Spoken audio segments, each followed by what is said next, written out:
Well, look, thank you very much.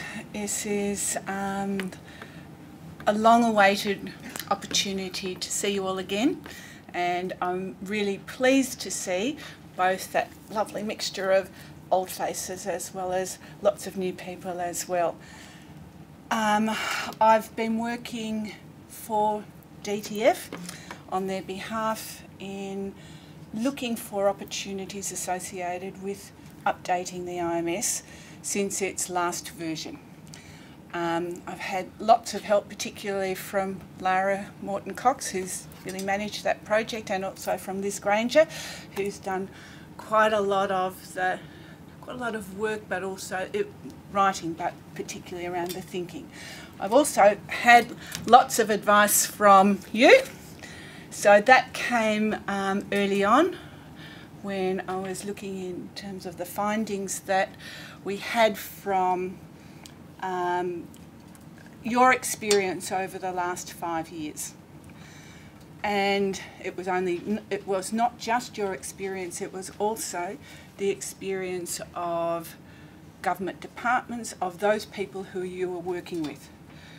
The experience and feedback that we got from those people who are assessing business cases. So we've tried to make sure that there has been a reflection of all of those all of the feedback that we got. And fundamentally, there had been really strong support for the foundations of the investment management standard. It absolutely has been reinforced on many occasions, particularly from departments, from consulting houses, from you, from participants, that the clarity that this approach gives, particularly at the front end when we're considering investment, is not only powerful but really necessary. Even from the perspective of the continued demand for training for people from all over the place, highlights that this people's enthusiasm for this is not because they think it's something that you just have to do, because lots of places don't make you do it. But people are still picking this up because it provides that kind of clarity that they're seeing missing in some of their investment decisions. I guess that the why make changes, and this was a pretty telling comment from someone who was from an internal person who was assessing business cases.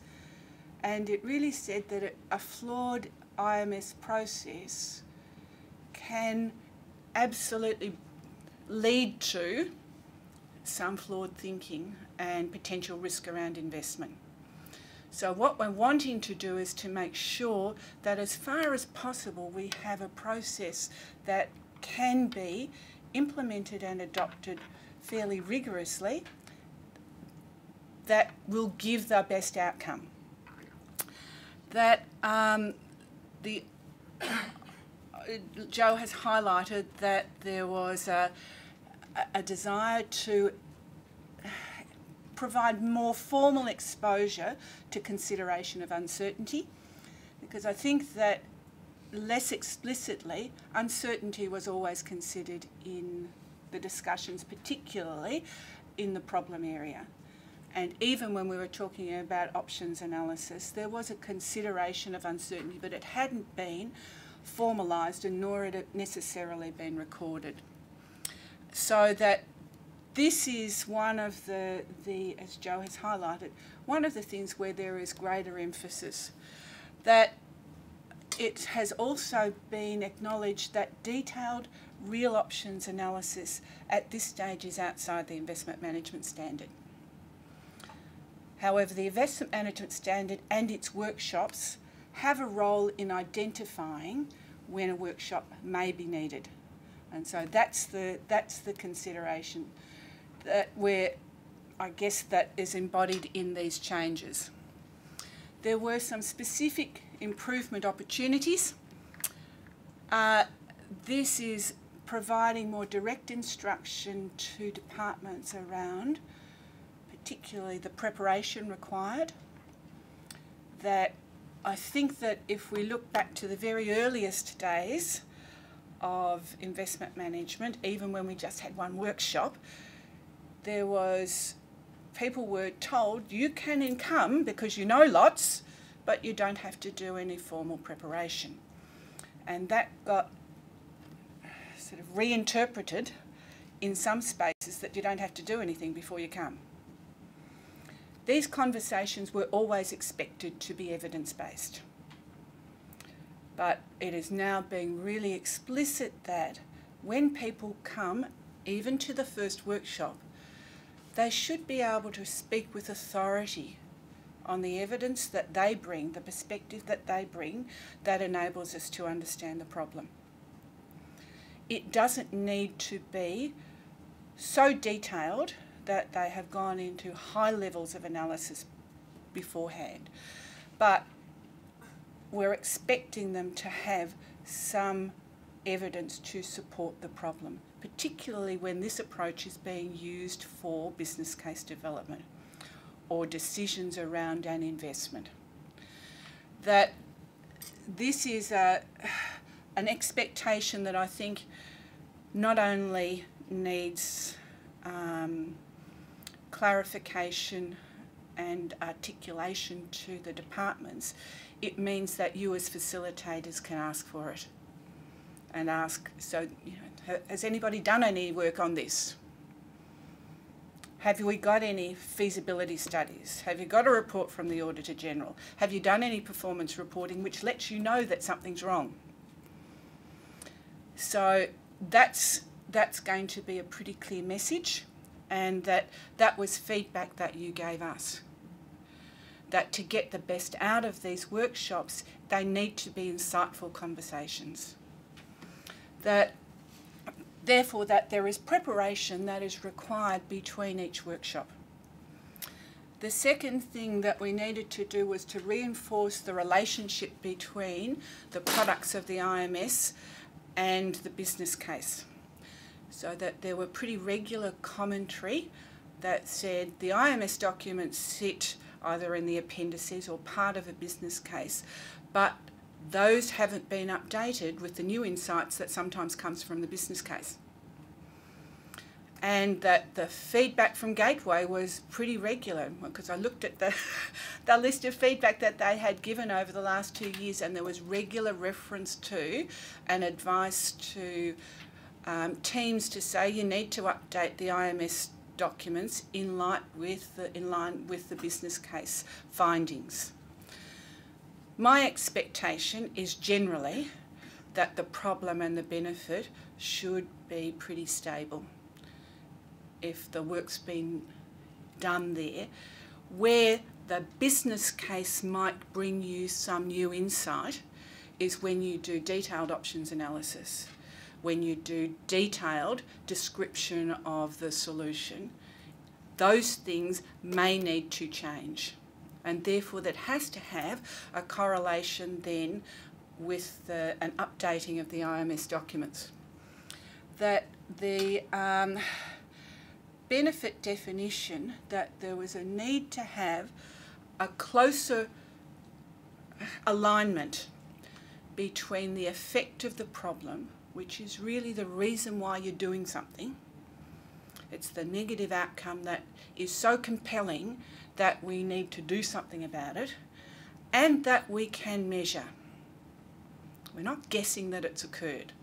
We can prove that it occurred. That there should be a strong correlation between that and the KPIs, because that's the difference. That's the area of difference that we would like to see. So that's where there has been some trying to build some stronger correlation with that. I think for all of us, the strategic response workshop has always faced either pressures associated with time, concerns around are we getting really good discrete options, and the challenges that people had when it came to cost and time estimation within that workshop.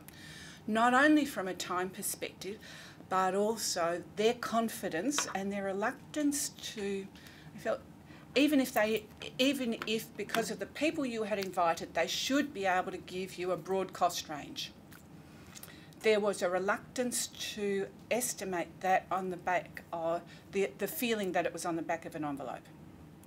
So there have been some not fundamental changes to the strategic response workshop, but there have been some changes, some of which aim to give you a little bit more time so that the consideration and the shaping of the options is a little bit more robust.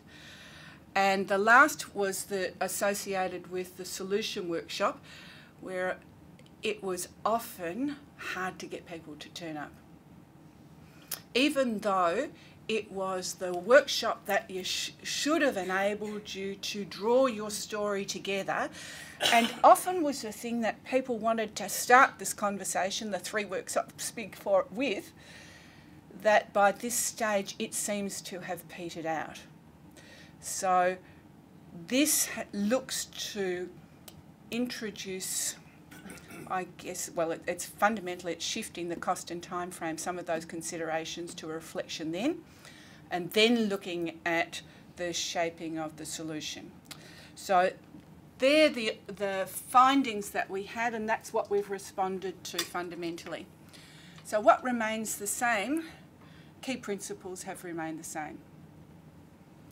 That the conversation should be informed, evidence-based, decisive, focused, immediate, clear and facilitated. That the logic flow across the ILM and then with all of the IMS documents should be clear, robust and easy to understand. That the primary purposes for IMS is investment filtering, providing a decision point when decision makers can decide whether they want to proceed to full business case, to assist in business case development, so it provides a structure, and particularly around the problem and benefit definition, to provide those with the responsibility for writing the business case with real pointers about what the owners of this problem see as the critical evidence base that's available to support it. And that this is an ongoing reference for in-flight projects, so that the IMS material should not be packaged up, put at the end of the business case and ignored. That as the opportunity for in-flight projects every 6 months during delivery and implementation, that you take the ILM and the benefit map out in particular and say, are these problems still here? Do we still care about them? Are there any new problems that have emerged that need our attention in this context? Are these benefits still the ones that we want? How are we tracking on delivering it? Because that's the fundamental framework, and that's where I think that that was always the intention, that the IMS document should be things that enhance the decision making about whether we invest, the shaping of the investment, and then being an ongoing, effectively, health check and an opportunity for discussion. 4 workshops of 2 hours duration remains the same, and the numbers are still tight. Investor plus up to about 7 active participants. And so we've reinforced that because I know as well as you do, as often as you might say that, the stream of people come in and there's 14 sitting there. That we can't necessarily, from a facilitation point of view, we can't stop them and bar them. You can have the conversation earlier on to say why it is useful to have a small, informed and targeted group. Why it gets the best outcome. Why this tool is not the best tool for broad stakeholder engagement. There are better ways to do that. This is about getting a picture that has logic and clarity around it that then might be able to be socialised and tested. So those fundamental things remain the same. The precision around the logic flow is absolutely explicit. So some of the time I'm going to be talking to people who are saying, for goodness sake, I've been doing this for the last 10 years, why are you flapping on about this? And that's just because in part the things that sometimes the documents that are coming through, whether it's to Treasury or to other places, the logic flow may not be quite as transparent. So just reiterating, cause and effect. Cause speaks to how we could potentially respond. The contributors to that cause give us an insight into how we could consider responding and the interventions associated with it. Changes and assets should align with the response but deliver the KPIs. And that's where there has been some areas of gap. That the KPIs are generated from the effect of the problem. The fact that you can know and measure and prove the effect of the problem, and you have highlighted that because it's the part that makes it compelling. It's the part of the story that draws the call to action. It is logical that that's where we should be seeing and capturing changes in performance. So that logic flow is absolutely, I guess, reinforced in this version of the standard. Major changes, preparation required, uncertainty considered, and where relevant it's recorded in all of the products of the IMS, so that there are some specific reference points in the benefit management plan, particularly in that benefit profile, in the options analysis and in the investment concept brief. In the problem workshop, it will be noted and captured because you will be identifying that where it appears in when you're doing some kind of unpacking of the problem. This is where I don't think for lots of us there will be a change in practice, but it is saying explicitly we need to have a structured approach to unpacking the problem. And that structured approach needs to enable us to have good clarity around why, how do we know, how bad's the effect, and what is it having as a contribution to sort of a negative strategic outcome. And so there are lots of ways to do that. I'll be showing you a way that some of us have been using for a while. I'm not saying it's the only way you have to do it. I think it gives you a great efficiency because I get to reuse this material in every workshop, but it is just saying you need to have a structured approach and that you need to record that. And the recording means taking a photograph of it and putting the outputs of the first workshop, not just the problem and maybe the benefits that you might have captured, but the thinking that's occurred in a document and attaching it with the other things, because it's a terrific reference point for all subsequent workshops. That the response workshop has been reshaped, and I think I talked a bit about that and I'll go on with that in some detail. And the solution workshop is where we're looking at the reports on cost and time, which will be done out of a workshop environment. That there are minor changes, amendments to the 16 questions. So the 16 questions are still the mainstay, but there are some reference to consideration of uncertainty in the 16 questions.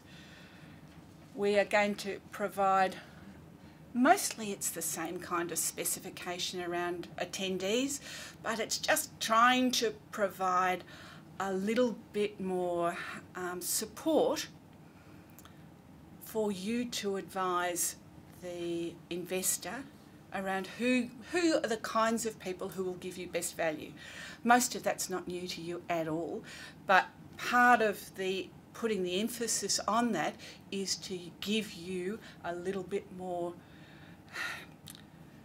a really direct reference that you can talk to the investor when they say, well, who should be there, that you can give and say, well, these are the kinds of people that have always been required, but that, again, Treasury is putting quite some emphasis on the perspectives that we're looking to find. And the word strategic has been removed from the response and the interventions, mostly because nobody knew, tell me why. What did it mean? And it tended to just be something that blinded people's understanding, and I would see it regularly in the training, and you'd see it regularly in the workshops. So that's not pretty, not world-shattering. And for a long time we'll all still talk about strategic interventions because it's hard to break the habit.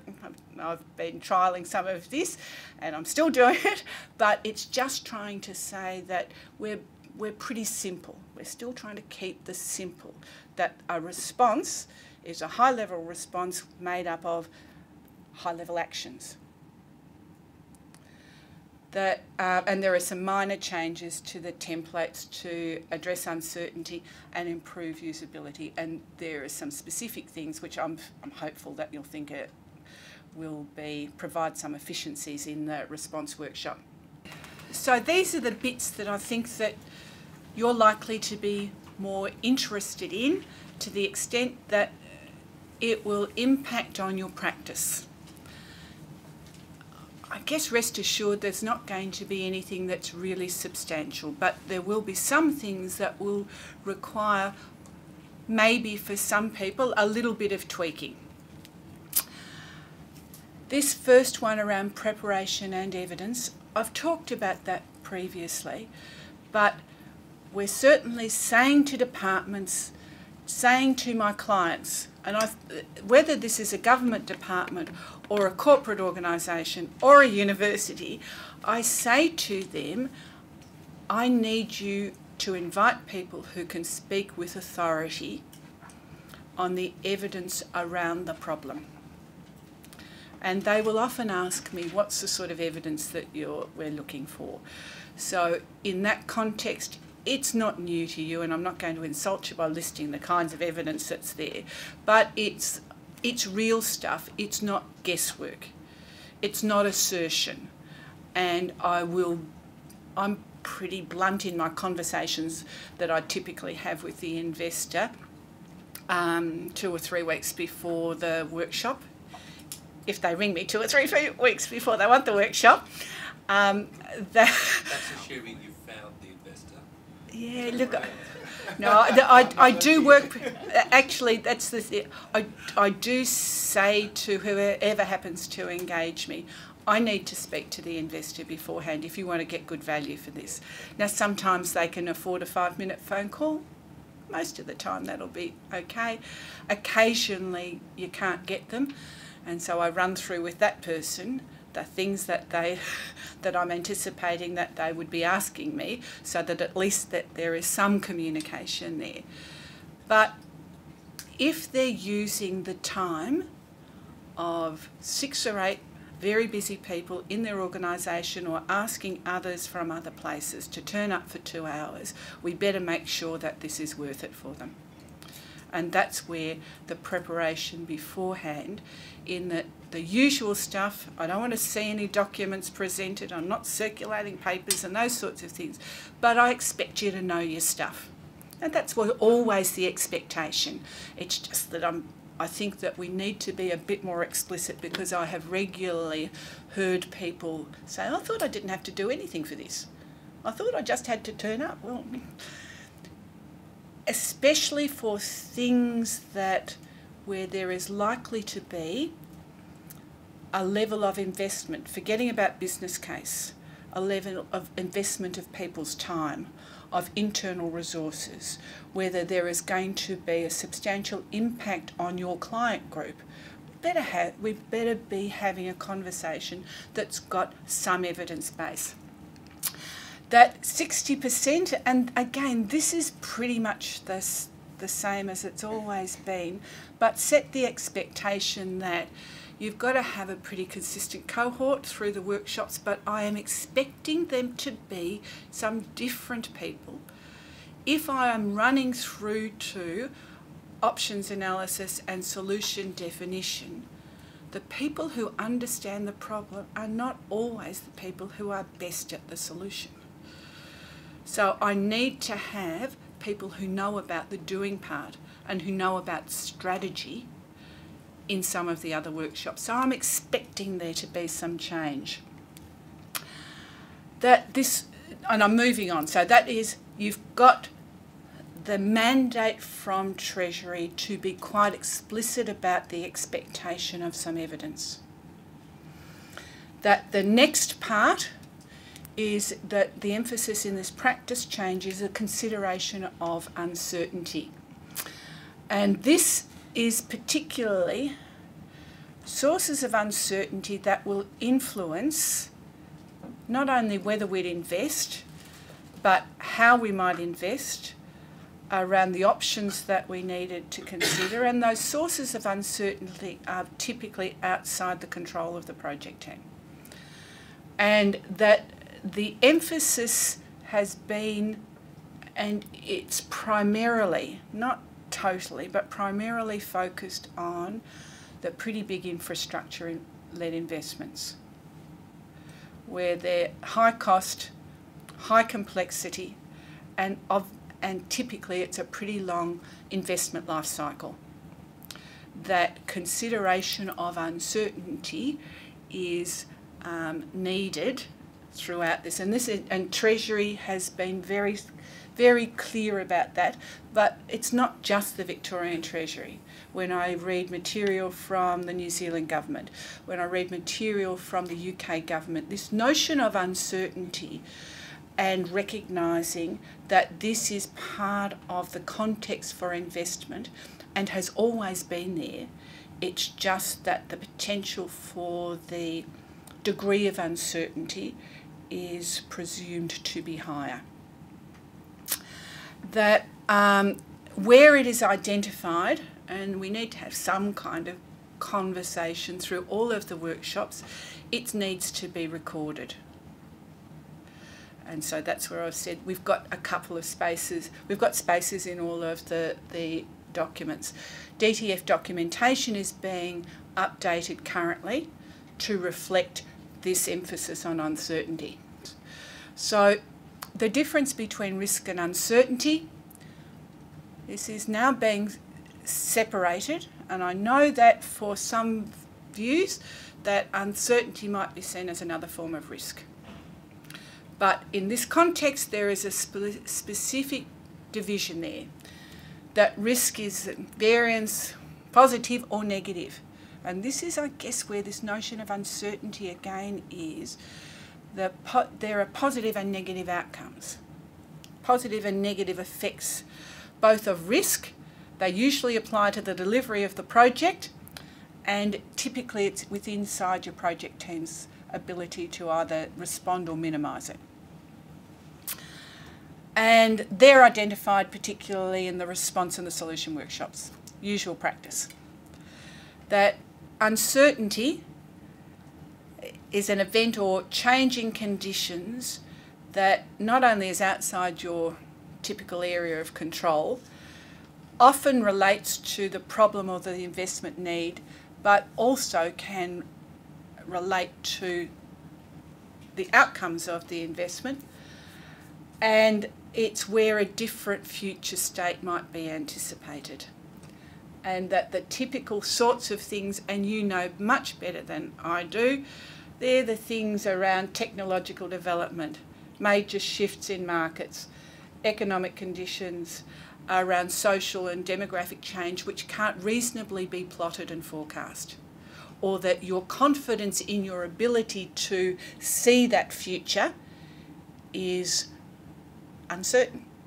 So that's the notion of the uncertainty, and when that appears, within the context of your really major infrastructure investments, that's when there should effectively be a trigger to say, we think that that's there. It might influence how long when we invest, the nature of the investment, whether we accelerate investment, whether we slow it down, whether we have different kinds of agility in our procurement and contractual relationships. So it has a really wide range of options, and this is really trying to provide you with a trigger that says this level of uncertainty means that if we go ahead with this investment, if we still think that the need is sufficiently compelling for us to do something about it, and we decide that it will go to full business case, that we should do a real options analysis and this is, so it's primarily going to be identified in the IMS but actioned as part of a business case process. DTF required that if it's identified in any workshop, it should be captured.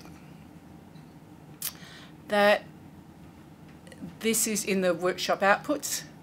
That if it's significant and the proposal is asset related, DTF will require that there is some consideration and potential undertaking of real options analysis as part of the business case. And that if we don't see that, if it is not something that is a major infrastructure led investment, that even at the end of the solution workshop, we do pretty much what we've done in the past. And that is, when rounding it off, confirm that it's the right, we've nailed the right problems. Make sure that we've identified where effectively there are conditions or interdependencies which, if it were not in place, we'd end up with a suboptimal solution. That do we need to consider an alternate investment strategy? And again, for me, that is the dependencies. That we've got we're describing a solution, but there are dependencies, and we might need an alternate if circumstances changed. And as I said, I think that they're conversations that we've had already. And that are there things that would make us, that were, if they occurred, would make us regret this investment? Again, they're things that we've considered already. So that within the investment concept brief, mostly you're just capturing those either within the interdependencies or within the notion, if we understand that uncertainty is at play, that there is a small section that says where you're highlighting that uncertainty is at play and what some of those sources of uncertainty or factors that you identified in the conversation that need to be addressed, and that the potential that you'll need a real options workshop if you decide to go to the next step. So the timing of this real options analysis is typically, whilst we're saying that it's as in the investment life cycle as early as possible, more often than not, it is going to be after the response conversation, the options analysis, or the solution conversation. And that's a separate process. And again, the trigger is, do we want to go to this business case? Because there's not much point doing the real options analysis if we don't think it's a good investment idea.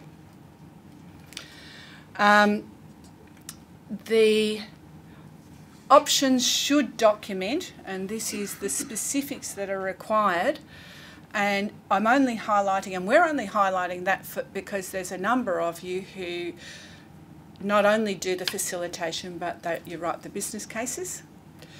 And DTF has got business case training, which will provide specific advice about the running of the real options workshop.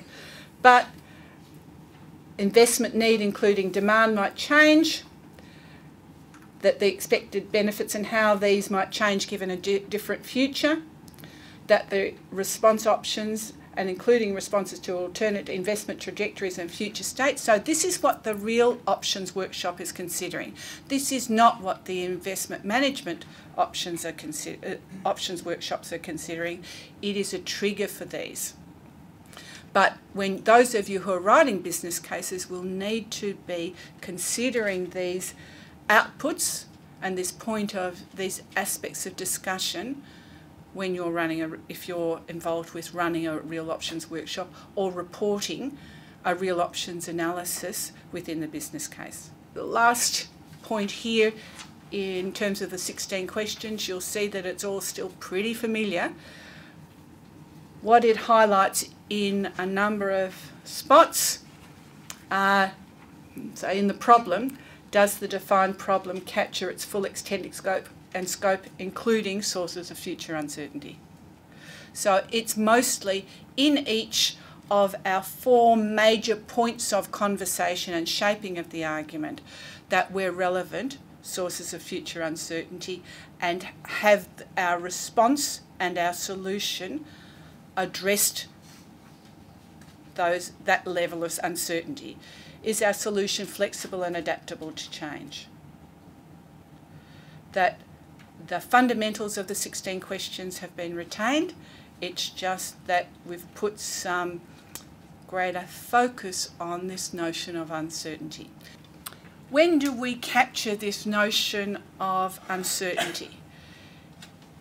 I've given you an example and I'm going to take you through this. This is the problem trajectory, but you'll see this in the other techniques that you are using to capture an understanding of the problem.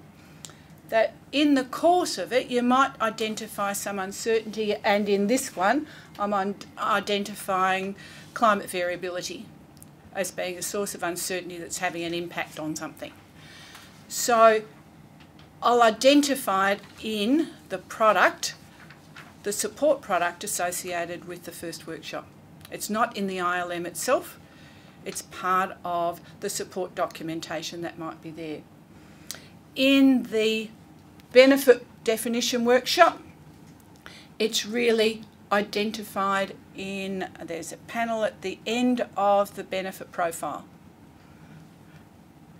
Not on the benefit map, but at the benefit profile that says that there are things that that there are external factors which may influence your ability to deliver these benefits and reach the targets that we've anticipated. So again, it's a noting rather than doing high levels of analysis. In the response workshop, there is specific consideration of risks and uncertainty, where you will capture that in the usual way you would have captured risks. But you will be trying to flag where that uncertainty and risk is high. It might introduce your thoughts that there might be a real options analysis required, or yes, it certainly will. And finally, in the solution workshop, at the end of the investment concept brief, there is both the usual reference to risks, the usual reference to interdependencies, but there is another small panel which highlights, do we think that we need a real options analysis if this goes to business case? And what are the sources of uncertainty or concerns associated with uncertainty that we want to identify? Okay, moving on. Problem identification, and this is this identification where I know that you are all, and we have all been doing the cause and effect. So that's not new. And so a couple of these slides you'll be looking at me and just bear it, I'll go through it quickly. But what we haven't had was a mechanism to always see the contributors to that cause. And getting that right in the problem workshop leads you to a much more effective benefit workshop, because you can commission people to do some real data scouring in between workshops. This was a comment from one of the business case analysts. From reviewing some 400 business cases, I believe that more than 80% of them are simply constructed in the light of a defined solution. So,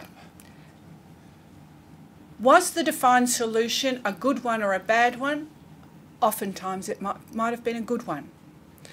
But problem statements should not reflect and be constructed within the context of a solution that you're heading towards. And that's absolutely what we have seen in some instances. There is also that focus in particular around assets, that apart from catastrophic events like earthquakes, that if you put an asset failure as the sole cause in your problem statement, it drives you too early to an asset response. You might still need the asset response, but it is very unlikely that that's the only reason. It's more, what can't I do with the asset? So there is a strong emphasis on trying to make those problem statements look at not being constrained by the focus on the solution. There are lots of ways to unpack the solution, to unpack the problem. And I am going to put an emphasis and show you the problem trajectory, because it mixes a bit of all of these. And I know that for a few of us, when we've used it, it's given me great efficiency. And VicRoads now want, when we do training for VicRoads, they just want their people never to facilitate a workshop, but they want them to be able to unpack a problem. So it's a really good thinking tool, a good discussion tool. But you're not required absolutely, but you are required to capture your unpacking, and it should be in a structured and methodical way. After we do our usual stuff about get the venting and get the issues and then theme them into one of the usual themes associated with cost, risk, safety, efficiency or productivity and service quality, which are those typical ones, or when there are the usual one that says, but what about the opportunity? And I'll say, so what are the constraints on taking that opportunity? Because that's your problem. You can see the opportunity and you can't take it.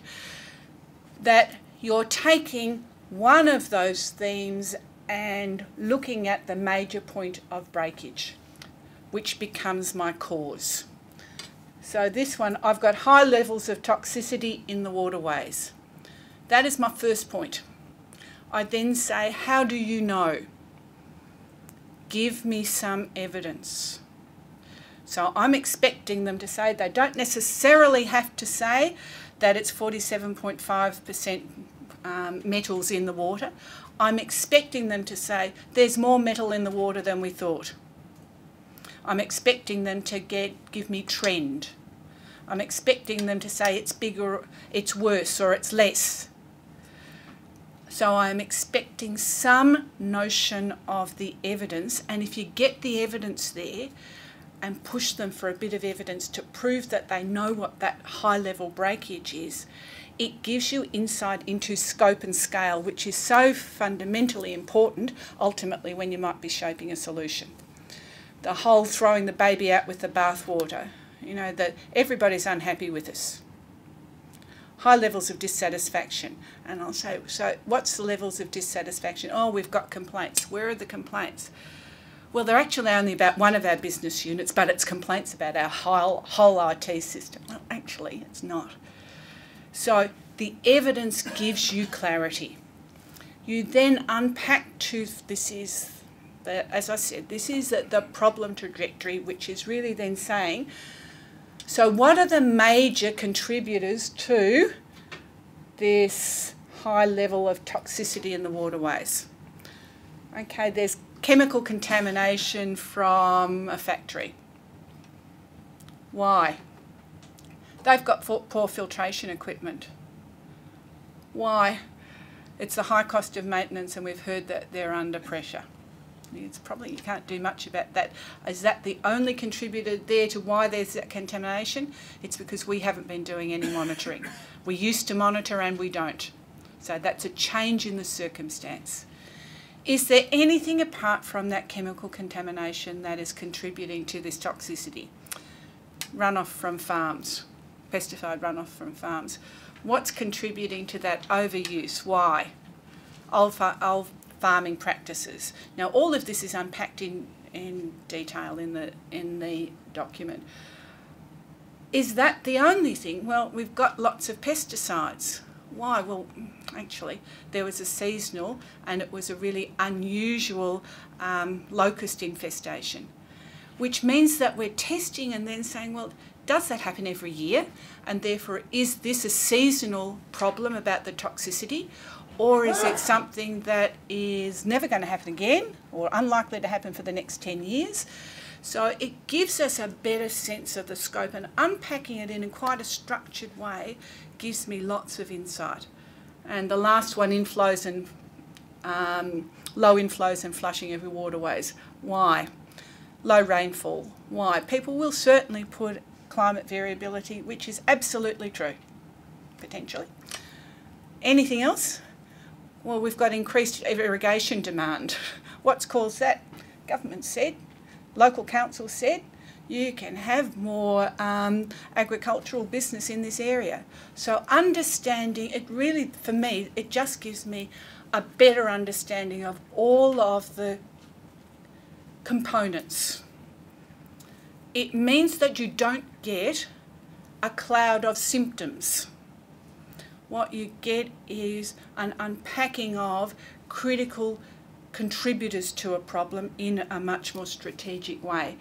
I then move across to say, so what is the major, the major effect that correlates with, that is due to our high levels of toxicity that we care about and that we can prove? And that is threaten the presence of rare flora and fauna in the park. How do I know? I've got a percentage of flora and fauna exhibiting signs of stress. What else do we have? A percentage of those that are signs of stress are really rare. That we've done a risk assessment, a risk audit, using some of the traditional tools that they identify, and for our rare fauna are seen at higher risk. So I want some evidence that you understand the current state or the projected negative state, that you can prove it.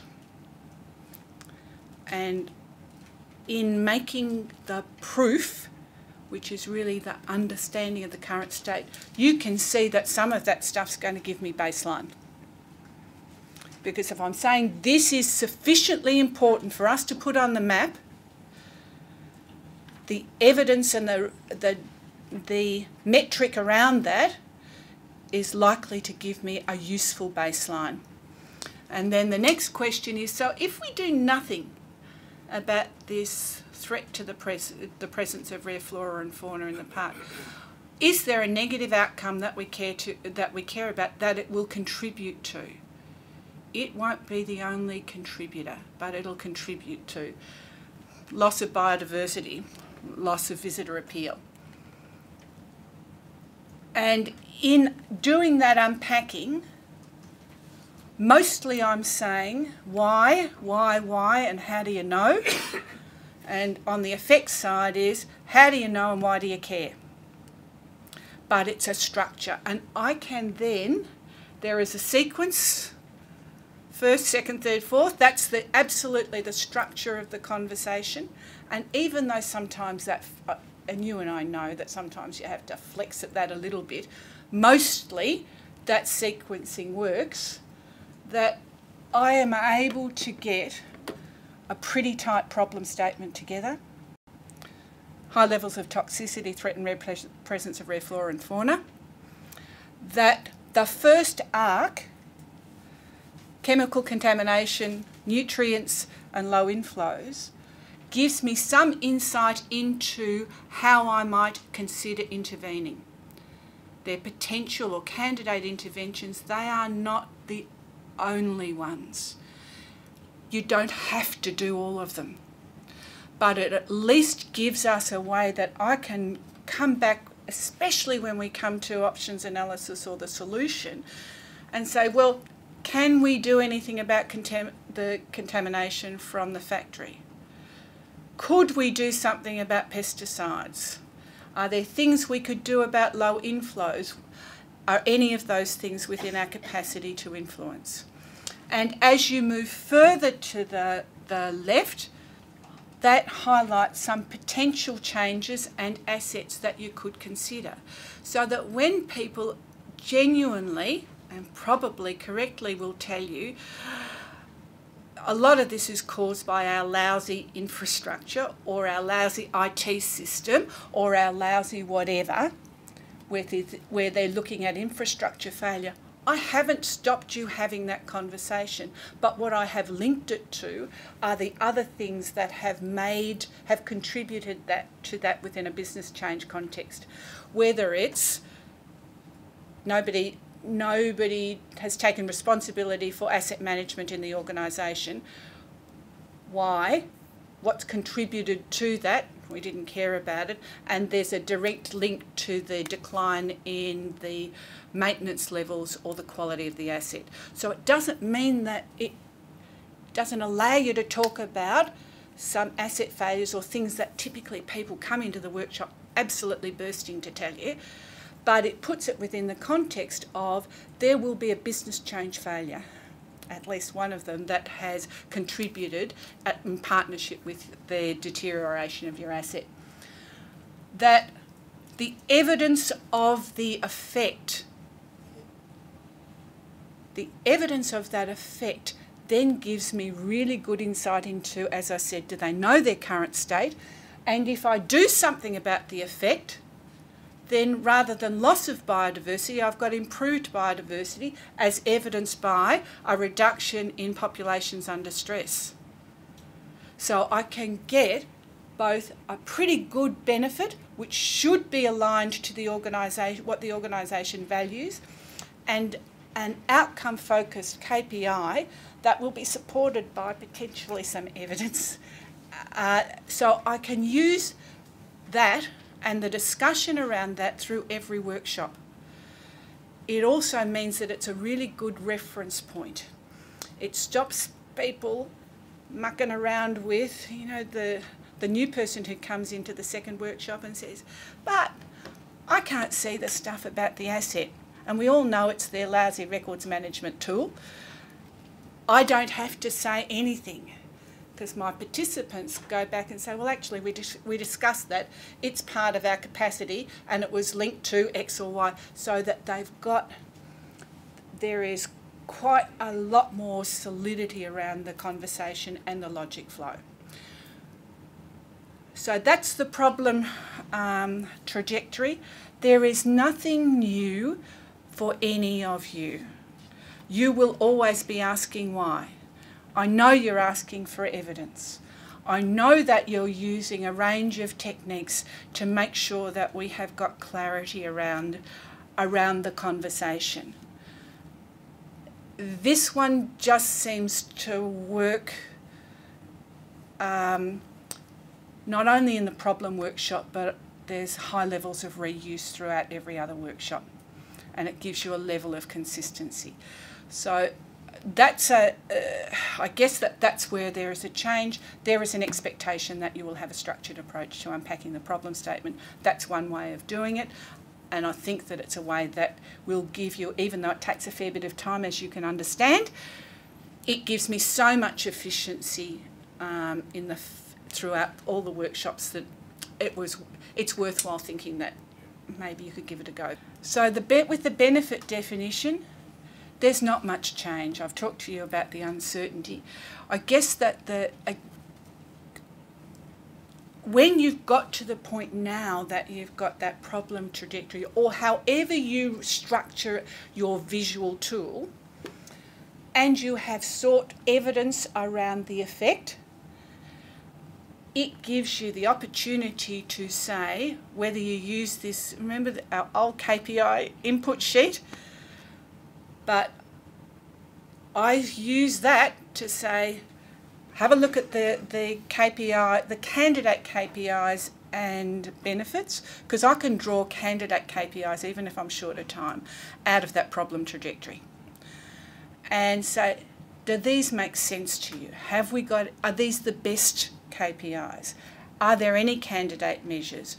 And answer that question, do you have baseline? Because they sort of have to have baseline if they know current state.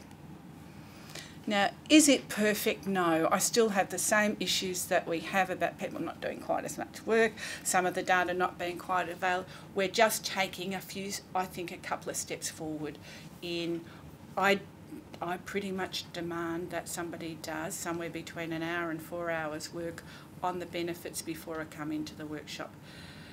And most of the time I can get them to do it.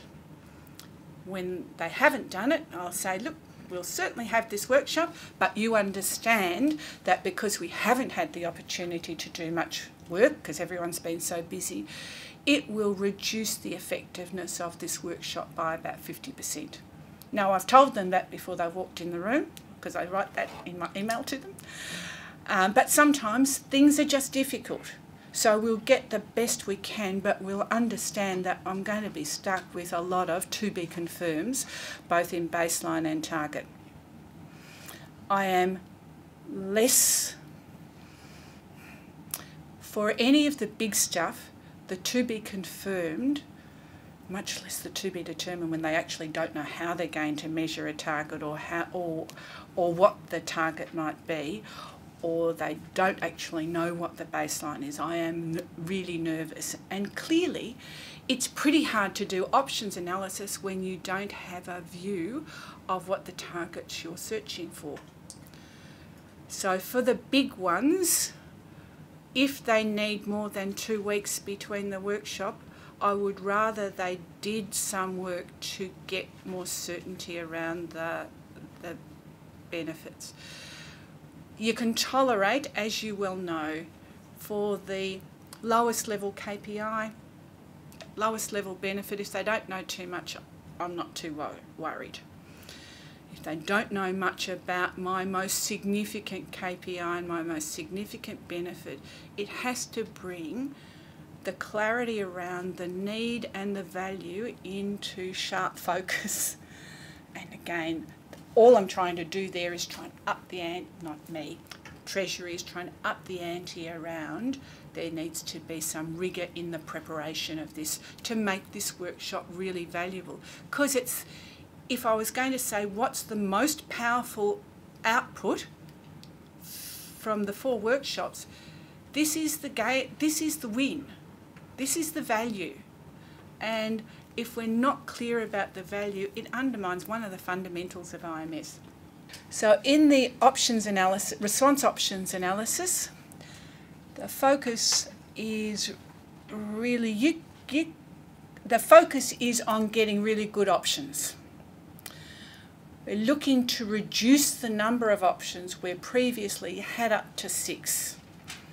So that it's 3 to 4 plus your base case. Well, the do nothing, continue on as we are, stop investing.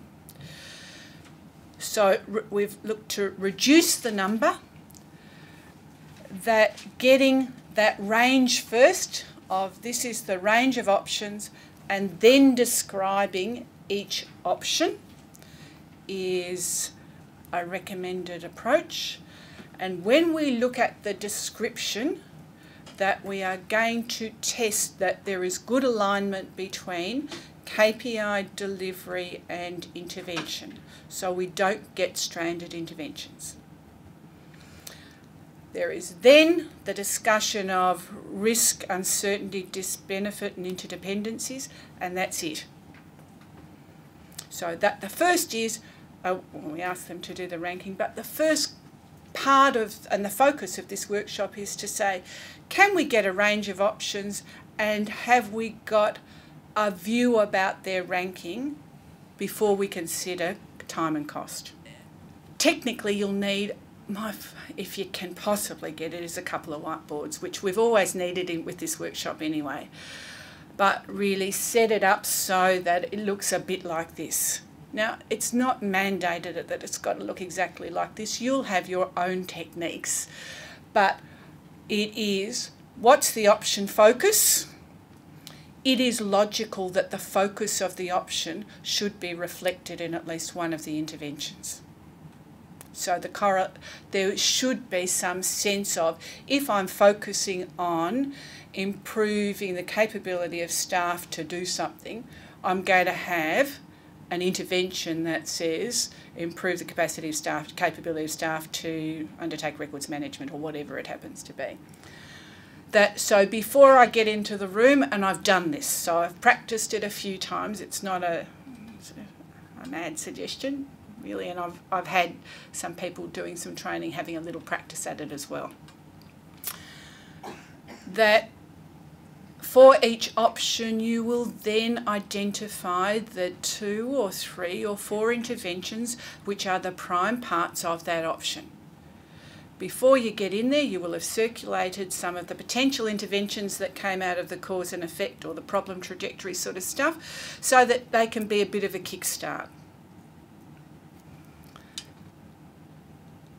Once you have identified the option, and one of the things that I regularly found was, once I've identified the interventions, that I sort of needed to have a couple of dot points associated when they said improve the capability of staff around records management.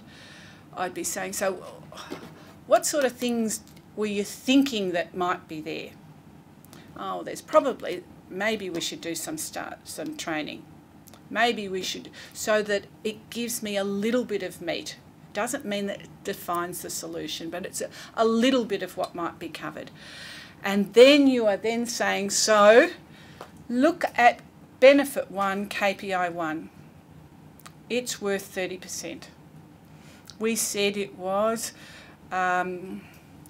reduce the delays in sentencing, or reduce the delays in the hearing of cases.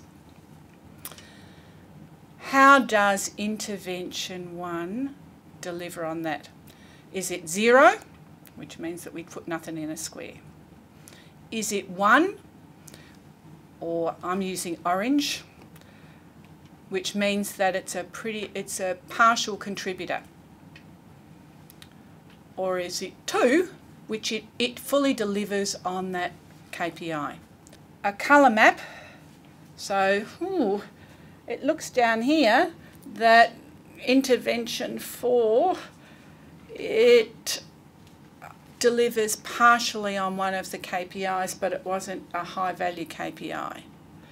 But this intervention here, intervention 2, is really quite powerful.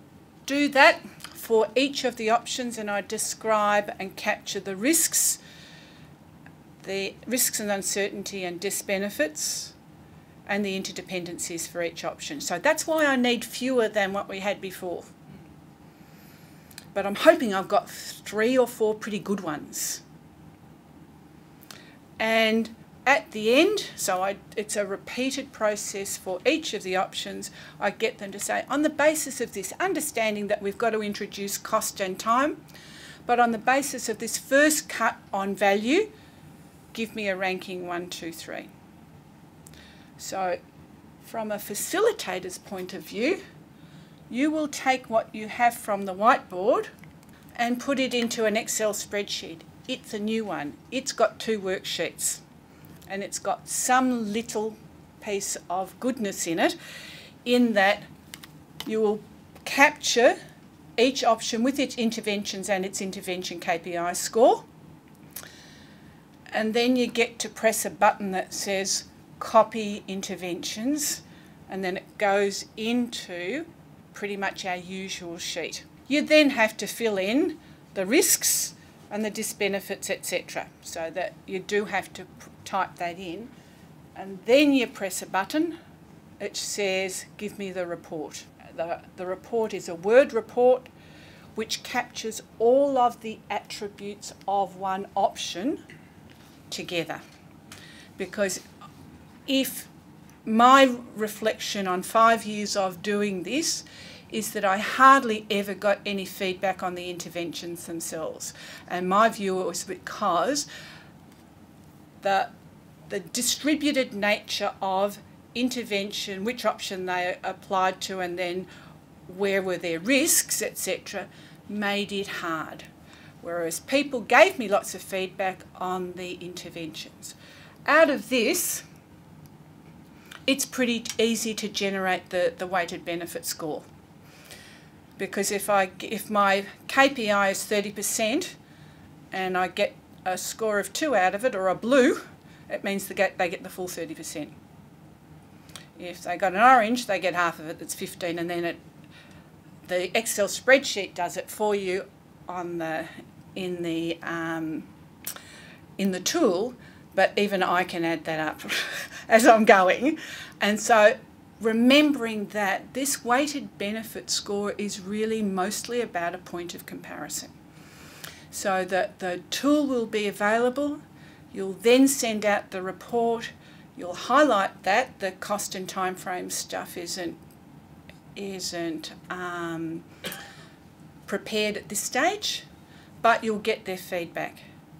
And then in the interim between the response workshop and the solution workshop, the investor nominates somebody to do some very general costing, some very general estimates of the time frame range.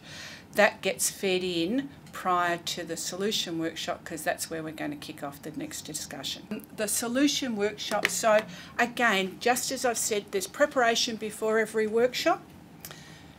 There's absolute preparation that the departments need to do before this workshop. And you can't do the workshop without them doing that preparation, and so you'll just have to be making it explicit. At the lowest level, one person in the department could look at each of those interventions for each option and say they're going to improve the capability of their staff. They're talking about doing some training. We did training last year. It was somewhere between 150 and 300K. Second intervention, it was about streamlining some processes. We did some process re-engineering. That took a lot of money. It was 500 to 750. Get them to add it up. It'd take an hour. I'm not expecting that this is going to be really robust estimation. On the other hand, for big projects where it is later in the budget cycle, it might be that you want the estimates to be a little bit more rigorous, and therefore they might want some time. That needs to be done beforehand. Send out the updated report that now has the cost and time frame information in it, and have them ready, because that's what I'm going to kick off with in this last workshop. I will kick off with, first of all, have you got the cost and time frame data? Secondly, has a new option emerged? And that's, I don't know, it hasn't happened to me in the ones that I've done so far, but we have to be prepared that a new option might emerge because of the richness of the conversation and the identification of a pretty powerful intervention that might have been featuring in a couple of your options, and you thought, this one is so fundamental to the delivery of the benefit, but we could reshape it in a particular way. So you've got to be prepared for that. I don't know how likely a new option might emerge. If it does, we will have to unpack it and describe it in the same way as we have done with the earlier options. If it hasn't, I would be looking at asking the group to say, now reflecting on what you know about cost and time. Has that changed our ranking of the options? Yeah, I was getting 95% benefit. It was pretty low risk. We thought it was a dead cert. It's costing 5 times more than anything else. The time frame for delivery is X number of years. Does that changes how we feel about this one? If that occurs, then that option goes in the response column, and then we will have to unpack it and describe it in the usual way that you've done previously in a solution workshop. If your preferred option remains number 1, then sometimes you will have had, and particularly again for the more complex or the more mature kinds of conversations around the project, you already might have some view of a potential solution as provided by a solution architect, so that can be up there.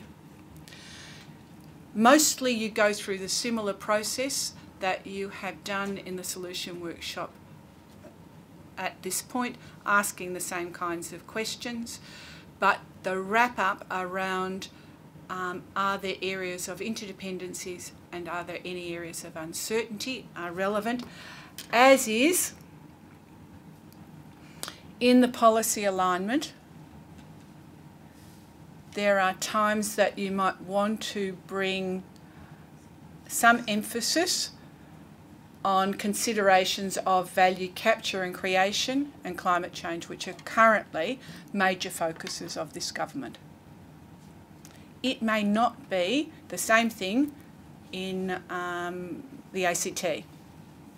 It may not be the same thing in Queensland.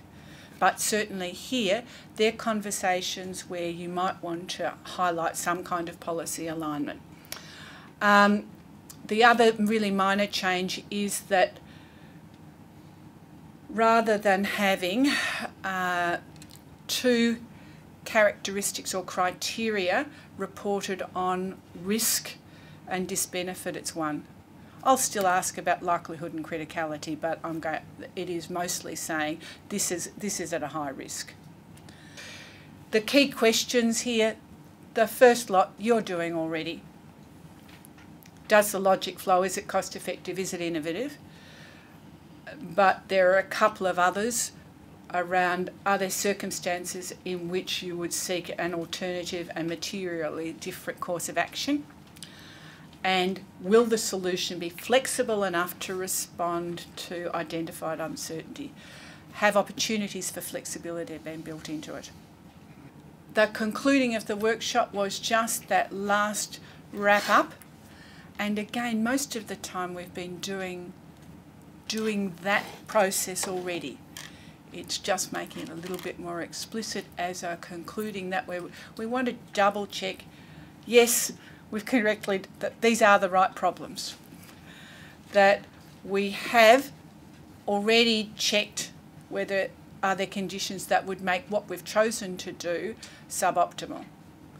Look into interdependencies in particular. Under what conditions would an alternate investment strategy be needed? Under what conditions would we regret? Now, I think that you can ask those questions, but not necessarily exactly in those ways. You can ask those questions at the end as part of your summation and testing of the group, and we do a fair bit of that already.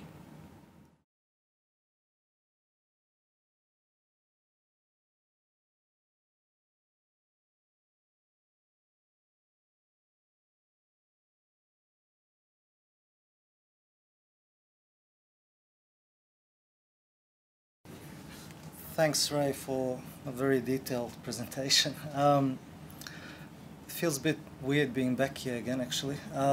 For some of you who don't know me, my name is Eldar Salkovic. I used to work at DTF on the investment management standard for many years. And I must say that the civilities of this forum have improved since my last time being here.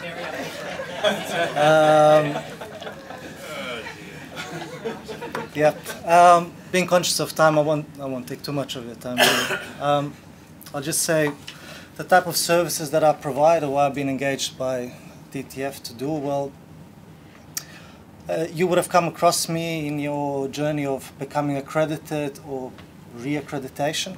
And really the type of stuff that I do is provide rigorous reviews of the IMS materials that we receive for accreditation and re-accreditation based on the DTF criteria that set the quality standards. The way I do it is I provide written and verbal feedback to you guys, which you would have received. And the way I take this is I can focus on the structural components of the analysis of my review, but I really like to dive in a little bit more and make sure that your investment story, that your logic is coherent as well. So you will see me sometimes probing you in a much deeper level and just questioning whether those discussions have been had, whether enough depth has been deployed in your problem exploration, in the KPIs, in the strategic intervention, and so forth. And a third piece of work that I can also provide is provide external Q&A for IMS materials, which are not part of the accreditation or re-accreditation process. But that's all common to you. In terms of accreditation, re-accreditation, it's the same. If you want to become accredited, you've got to submit a minimum of 3 ILMs, of which 2 have to be assessed as satisfactory. If you're becoming re-accredited, you need to submit 1 ILM with all the associated documents once every 12 months. If it is assessed as satisfactory, you become re-accredited for a further 12 months. Your profile gets updated onto the DTF website, which means you become a DTF endorsed facilitator. I reviewed, I think, 15 or 16 ILMs so far as part of my contract, which started in February. And this is a little bit of I guess, some of the findings that I got from them. First of all, I thought that the quality of ILMs have improved over time. That said, here's some of the areas which I thought we could continue to improve our efforts. Storytelling, ensure the plain English throughout the investment story. I find people sometimes get caught up a little bit on the industry jargon, which is very easy to do. It makes sense to the group that you're facilitating it to, but I would really encourage you to step outside of that particular vacuum and look at the investment story and say, well, would the Premier get it? Would the Treasurer get it if they only had 30 seconds or 1 minute to read this investment? So that's the lens that I try to push on. In terms of problems, keep the problem statements focused while ensuring that they have been pitched at the right level. And this is really tying in on what Ray said. Deploy appropriate inquiring techniques, the problem trajectory, the 5 whys, right? Root cause analysis. Whatever you choose to do will provide you structure, it will give you credibility, and I guess it will also help you with the development of your benefits and your strategic interventions down the track. The other thing is try and avoid using assets. Again, just echoing what Ray said, try to avoid using assets, compliance failures, or high risk as causes. It really, from my point of view, in most cases, that will diminish the investment story and lock you into a solution prematurely. So really try and aim on defining the service failures that have driven you to get there. In terms of benefits, ensure benefits and KPIs have a reasonable and logical connection to the problem statements. At times, the logic does not gel. I'll look at it and I say, this is the problem statement, but I'm really not confident enough that the resulting benefit tie nicely into this problem. So, and I understand that this is it's a difficult thing to do, but again, removing yourself and just applying a common sense approach and saying to yourself, well, can I claim this? Is this reasonable? Right? Can help you filter some of those things out. Strategic interventions, ensure they are focused enough, so don't make them, too broad or too motherhood statement-like. Right? Try and focus them, as to give the reader an indication of what specific strategic levers are being deployed to address the problem and deliver the benefits. Again, it's a way of just double-checking, saying, have I gone too far? Have I given enough rigor in this section? Could it be done a little bit differently? Have I told the reader what exactly we're trying to do? Again, focusing on the supply, demand, and productivity side of things. And the other thing is, in that section, avoid pitching them too high, have the solution focused or too few in numbers. So that's pretty much my take on the 15 or so ILMs that I've done. Generally speaking, they haven't been bad. Quality has been quite reasonable, but these are some of the themes that are coming out. Now, another thing. You would have received an email from me. If you haven't, my contact details are at the back. I've just launched an online facilitator forum for pretty much this cohort of people. And it's really an opportunity for facilitators to discuss their experiences and learnings in conducting successful IMS workshops. If you go to the website, and I unfortunately don't have the link here, you will see that it's broken down into 5 categories. I would really encourage you to sign up and contribute. This is going to be a space where our collective knowledge is kind of captured. And in the absence of us meeting face-to-face on a regular basis, it gives us some sort of a proxy conversation that we can really tap into and share some knowledge. And at the same time, that knowledge can then be fed back into DTF to make some sort of improvements to the standards as well. And what better topic to start than the version 6 of the IMS. So I'm sure you guys have a lot of questions, and it will be a good opportunity to discuss those.